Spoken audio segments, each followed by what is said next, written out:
एक ऐसा नबी जिसे अल्लाह ने 100 साल के लिए मौत की नींद सुला दिया और जब उन्हें 100 साल के बाद दोबारा जिंदा किया तो क्या हुआ। ये वाकया है हजरत उजैर अलैहिस्सलाम का। हजरत उजैर अपने गधे पर सवार होकर एक वीरान बस्ती से गुजरे।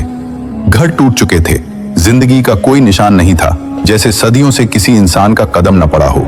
हजरत उजैर थक कर एक पेड़ के नीचे बैठ गए और ये मंजर देखकर हजरत उजैर ने अल्लाह से अर्ज की, हे अल्लाह, तू इस मुर्दा बस्ती को दोबारा कैसे जिंदा करेगा।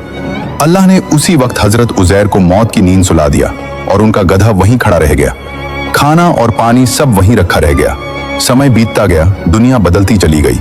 एक दिन नहीं, एक साल नहीं, पूरे 100 साल बाद अल्लाह ने हजरत उजैर को दोबारा जिंदा किया और उनसे पूछा, बताओ यहाँ कितनी देर रुके। हजरत उजैर ने जवाब दिया, शायद एक दिन या दिन का कुछ हिस्सा। अल्लाह ने फरमाया, नहीं उजैर, तुमने यहाँ पूरे 100 साल आराम किया। फिर अल्लाह ने उन्हें अपने खाने और पानी की तरफ देखने को कहा। हैरानी की बात यह थी कि 100 साल गुजरने के बाद भी वही खाना और पानी बिल्कुल ताजा था। फिर अल्लाह ने फरमाया, अपने गधे की तरफ देखो।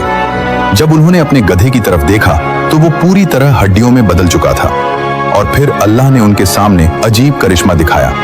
सब हड्डियां एक एक करके जुड़ना शुरू हुई और देखते ही देखते वो गधा फिर से जिंदा हो गया।